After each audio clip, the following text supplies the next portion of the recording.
নমস্কার বন্ধুরা, আজকে আরও একটি ভিডিও নিয়ে আপনাদের সঙ্গে আরও একটি বিষয় নিয়ে আপনাদের সাথে আলোচনা করতে এলাম। আজকে আমরা আলোচনা করব উম, একটি কম একটি আর্থিক বিষয় নিয়ে, আর্থিক এবং শেয়ার মার্কেটের সাথে জড়িত একটি বিষয় নিয়ে। সেটি হচ্ছে হিন্ডেনবার্গ রিসার্চ বলে যে ফার্মটি আছে আমেরিকার, শর্ট সেলিং কোম্পানি। তারা আজ সকালে একটি টুইট করেছে। সেখানে তারা সকাল ভারতীয় সময় 5:34 একটি টুইট করেছে। সেখানে তারা বলেছে যে টুইটে তারা লিখছে সামথিং বিগ সুন ইন্ডিয়া। এবার এই টুইট ভারতীয় বাজারে আস্তে আস্তে মোটামুটি সব ধরনের খবরের কাগজে, বিশেষ করে ফিনান্সিয়াল খবরের কাগজগুলোতে এটা নিয়ে একটা বড় খবর শুরু হয়েছে এবং শেয়ার মার্কেটের বাজারে একটা চর্চা শুরু হয়েছে যে এর পরে কে।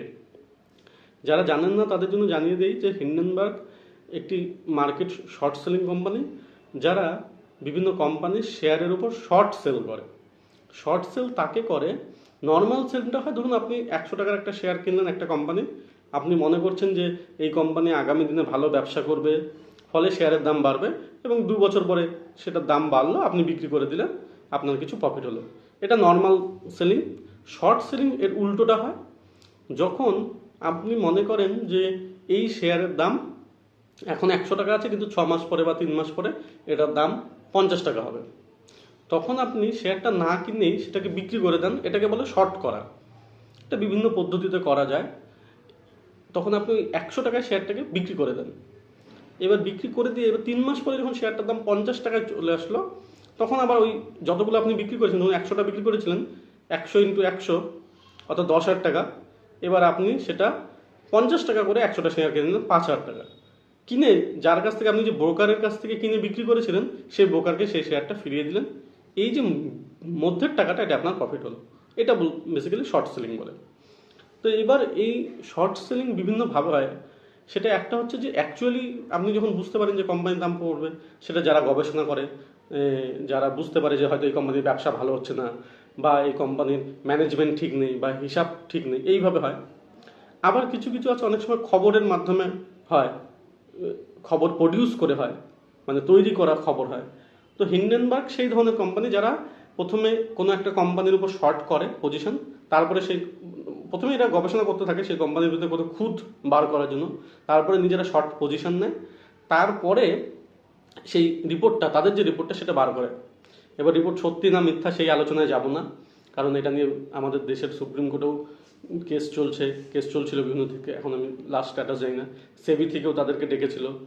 এই যেহেতু দুটো আলাদা দেশের ব্যাপার, এটা বোঝাও মুশকিল, কিন্তু হিন্ডেনবার্গ এই জিনিসটা করে। এবার এবার হিন্ডেনবার্গটাকে আমরা এত গুরুত্ব দেবো কেন, সেটা জানার জন্য, যারা জানেন না, অনেকেই জানেন না আগের বছরের ঘটনাটা, যারা জানেন না তাদের জন্য আবার রিক্যাপ করছি।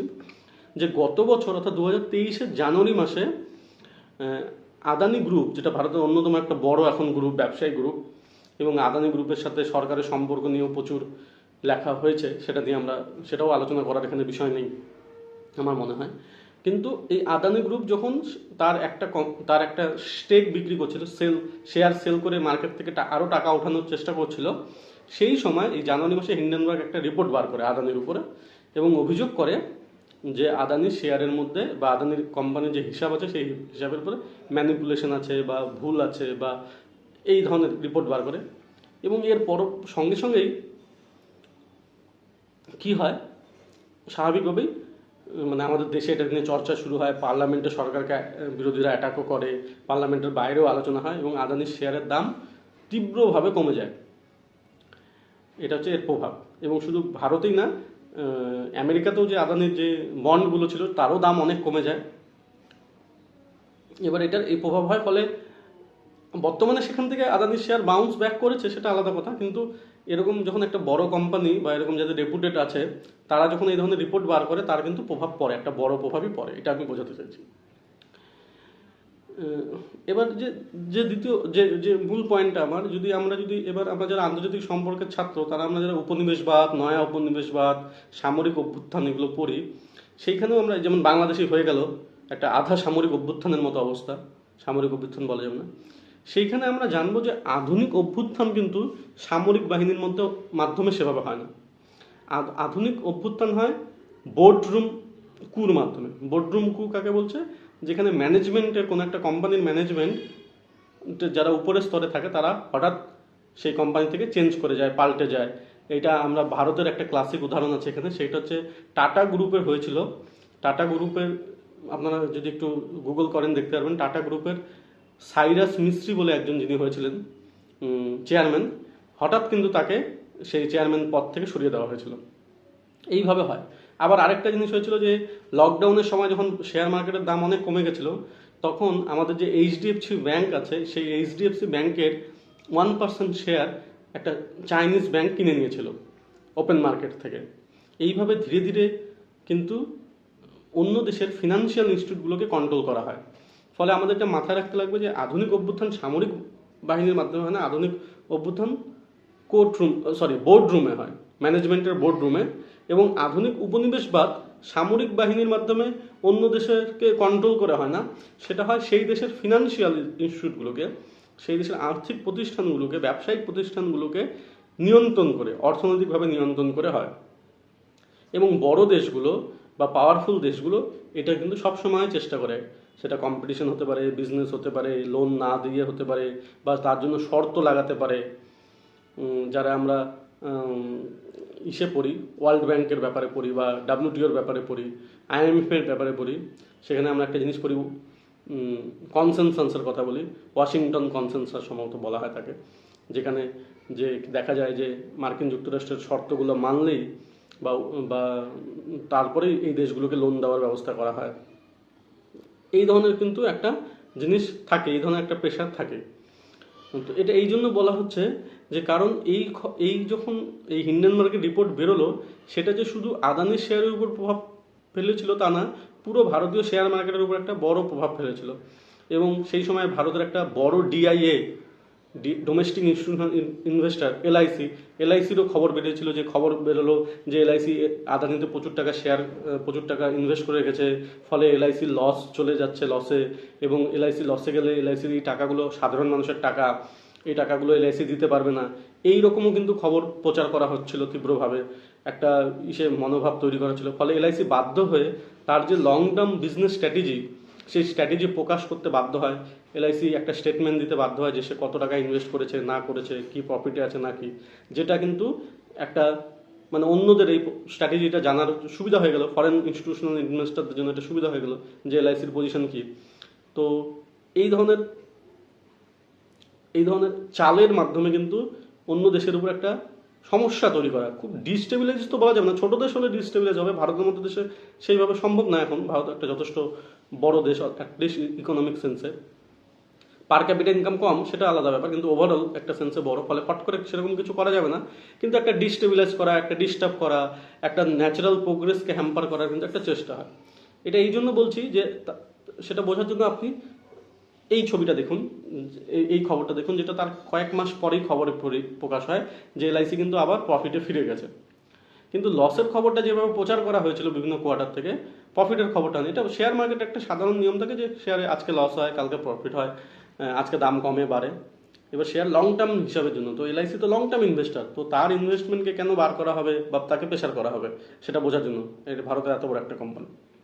এছাড়াও আরেকটা জিনিস হয়, এই সময় যখন আদানির শেয়ার তার পূর্ববর্তী দামের থেকে, অর্থাৎ এই হিন্ডেনবার্গের রিপোর্টের পরে যখন প্রচুরভাবে কমে যায়, আমি ভ্যালুয়েশনের কথা বলছি না, আমি বলছি যখন এই হিন্ডেনবার্গ রিপোর্ট নামার আগে যে দাম ছিল তারপরে যখন প্রচুর কমে যায়, এই সময় দুটো মার্কিন সংস্থা পরপর, বিনিয়োগকারী সংস্থা, একটা হচ্ছে জিকিউসি, এ 15,646 কোটি টাকা শেয়ার আদানি গোষ্ঠীর জন্য কেনে, আদানি গোষ্ঠীর শেয়ারে ইনভেস্ট করে।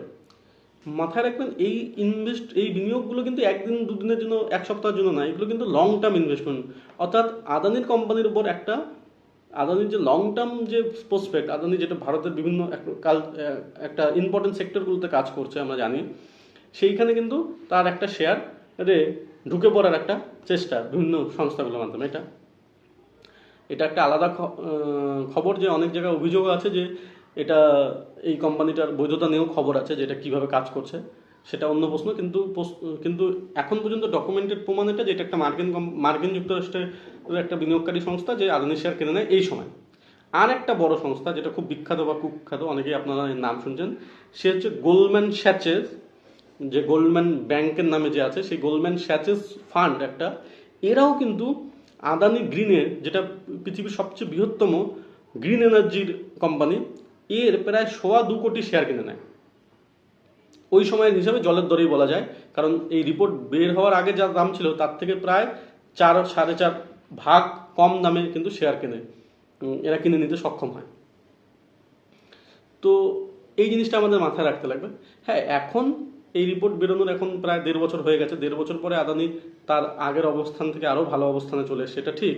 কিন্তু এর মধ্যে হয়েছে কি, প্রচুর এই রিপোর্টের ফলে প্রচুর সাধারণ বিনিয়োগকারী যারা প্যানিক করে সেল করেছে তারা লস করেছে, যারা ধরে রেখেছিল বা যারা পরে সেই সময় বিনিয়োগ করেছিল তারা কিছুটা প্রফিট করেছে।